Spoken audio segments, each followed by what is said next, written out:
Welcome back to the Marvel Movie Minute, a daily podcast in which we smash apart the films in the Marvel Cinematic Universe into 1-minute chunks so we can analyze them in scrupulous detail. I'm Kyle Olson from the Road to Infinity podcast. Hey, and I'm Rob Cabasco, and Kyle. Yes, sir. Godzilla movies. Oh, okay, sure. Off the top of your head, what's your favorite? Let's see. What was the? Was it just called God? The last one that came out, before King of Monsters, was just Godzilla. Yeah, that was the Godzilla one, right? Yeah, I like that. I like that one. It has its issues. Okay.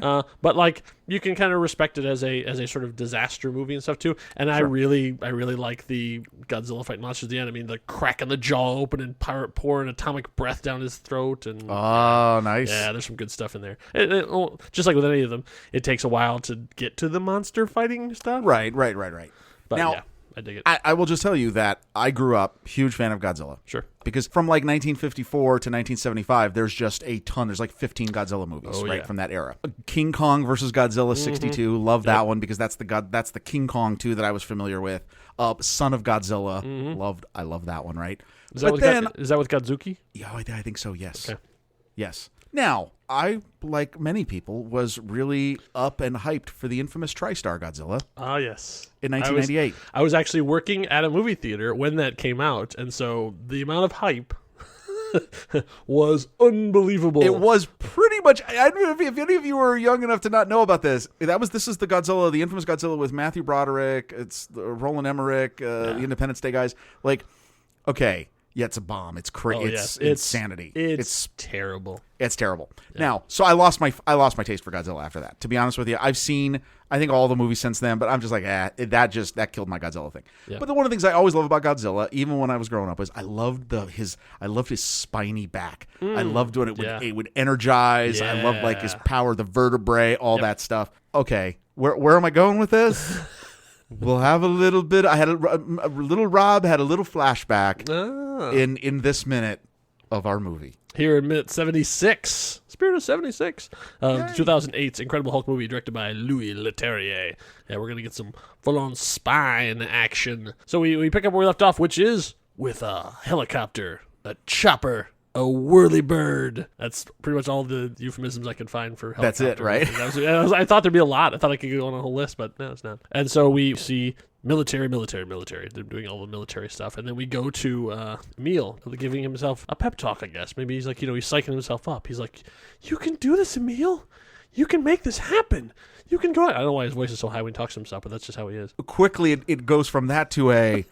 Good Lord, what have I done? What is wrong with me? Because that's only they've really made Tim Roth. They make him really pale. I don't know, sweaty. He's very pallid. There we go, pallid. That's the word I was looking for. Oh, nice. And then that's only him up until the neck. From there on down, that's all CG, baby. They've taken his tattoos and put them on a CG body to make it all stringulated stuff. I was thinking you were thinking Godzilla. I was thinking The Machinist. Oh wow, he's very Christian Bale, all gaunt and. Well, this is an interesting way to do this. You have this great. It's an interesting camera movement, and of course we're going to overanalyze it now, right? Oh, of course. It's this typical. You would think a barracks sort of style lavatory with a series of sinks, and the showers are right there with no doors or anything. Everything's just all open. This had to be real. I can't imagine they would build this whole thing just for this shot. So I couldn't find anything in the commentary or the notes. But I think this was actually like part of the military base that they shot on. This looks, why would you, again, who knows? Yeah, why would you rebuild this, right? Who knows? But, you add some extra lighting and stuff. But so you're panning over the stall, like sort of the mid-wall, and you can only see him from the back. Mm-hmm. It's kind of a wide shot, and it's slowly, just is kind of moving across, and then there's a beam that obscures him. Yeah. And then immediately cuts to just his full face. Mm-hmm. And then there's this really creepy moment where he's looking at himself. He looks gaunt. Yeah. And then it cuts to the profile shot, and then you hear a very disgusting crackle. Yeah. And he kind of looks over to his right, and then that's when the camera then shows you the full torso shot. Yeah. And my God, he looks sunken in. The Machinist is a great connection to this. Yeah. He looks sunken. Yeah, because he's body. not bulking up. You would think if, these treatments go, we saw, we will see, but now here looking back, what happens when Captain America gets his treatment? He goes from skinny little Steve to bulked out Chris Evans. But like it almost is like his body's eating itself in this, because like he's actually getting smaller. It's like it's everything is sort of pulling in as opposed to bulking out. And yeah, then I should say as we pull back, then we see the ridges on his spine start to stick out. And the thing is, surprising to me is, like, I've seen this movie a couple times. I mean, it's not one of my favorites, but I probably have seen it, I don't know, 4 or 5 times. Compared to some of the other Marvel movies, that's a very low number, my obsessions. But I forgot this scene existed, because in my head, he gets the treatment, has the fight at Culver University, gets sort of, does his little Captain America spiel, jumps up, and then he gets beaten up. He comes back, and then later on has another treatment thing, and then turns into the full monster. I forgot this part existed, and I don't like it. Oh, interesting. Like, because there's nothing specifically in the treatment he was getting that should have made him monster-esque. Like, he's been getting, like, the Captain America treatment, essentially. Like, he's been, getting that kind of stuff. So why is he turning reptilian because of that? It doesn't make any sense. Well, maybe because, it could be tainted, and it's also because it's injection on top of injection. I guess so. Injection, but then why? But the spine thing, like, why? I mean, we're gonna see. I know. I'm already thinking about what we're going to see instead of what we see. But like, this scene really annoys me. Like, I kind of wish it wasn't here, because my fan canon is much more exciting to me than what they actually did. Now, totally taking it in the moment, in the 60 seconds we're reviewing. Yeah. I did like it because, one, it showed his fear of what is about to happen. What's he about to transform into? Sure. And I really like the way this was shot, of the big reveal of the vertebrae. Oh, it is a great shot. It is, and even watching it, I don't know how they did it. He's looking at himself in the mirror, and so you're seeing him in the mirror as it pulls back. And I thought maybe they were doing like Terminator 2, where they have two. So they CGI'd his body twice in the same shot, and then added that thing in the back. I mean, that's a lot of tracking. That's a lot of placement and stuff. But what it is, in terms of composition, I love this idea of as you're in focus with his vertebrae and what's going on there, the monster is being born. Mm-hmm. You see him looking at the reflection of, not to get too deep, it's him looking at his pathetic self that's actually the self that lives inside him. Ooh, wow. I will say he's looking at the inner Emil, and he does not like what he sees. He doesn't like what he sees, and now bursting out of him is the true rage and anger that has lived inside this broken man. Oh, wow. I may have gone too far.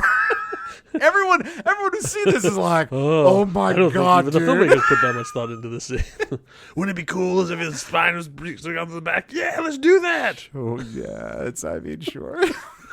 So then we cut to another long tracking shot. Like, once again, Louis gets to break out his crane cam. And in the commentary, they talked about the fact that these rotors are not real. Right. So because they had to have this elaborate shot of going across the top of it, as we see, and then the camera drops down below the rotors, and then to the door, and then follows Emil into the helicopter. It's a really impressive shot for a nothing scene. Really nice shot. I mean, like, they really put a lot of work into this. Right. Like, I'm hoping it wasn't the Kubrickian standards of like 127 times to try and get the exact coordination of that right. But it's a really cool shot. And then they go in and he sits down. And interestingly, he's dressed in a gray uniform. I'm not sure why. All the other soldiers in that scene are wearing their typical camo, but Emil is in a gray uniform, which we haven't really seen him. Like, it's even different than the outfit he wore when they were down in Brazil. Like, he's definitely like in a special ops thing.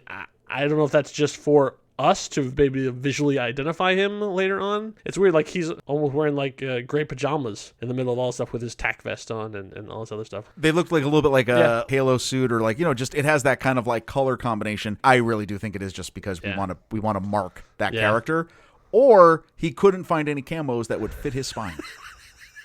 Either way, he had to get the one size fit all thing. Hey, do you have those 5'2" camos that have extra room in the back? What you don't see is the cuffs all rolled up because they didn't fit right. Yeah, we love Mr. Roth. We're just so he sits down, and then another soldier, which once again could not find this guy because they're all credited as soldier, not like helicopter soldier or talking soldier or how you feeling, man. Soldier says, "How you feeling, man?" Not seen racked by self-doubt in this point because he says, "Like a monster." Oh, and it's evil. And the only thing that makes it more evil, he's halfway to Zombieville. Yeah, he's just sitting with those guys. He does not look good. He's got pale skin, Yeah. red around the eye sockets, dripping wet.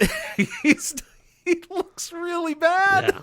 So yeah. Yeah, so obviously he's ready to rock, and unfortunately we're gonna have to leave him here. We're not gonna check in with Emil for a while here because we have another story we need to tell. So cut back to the university, Grayburn University, and we have Dr. Stearns. So he whips the plastic off his restraint table, and the thing is, he didn't know Bruce was coming. He didn't know Mr. Green would be showing up ever, but he had this table there already. So what has he been doing with this table with restraints all over it? Oh, wow. Right? We just got way creepier.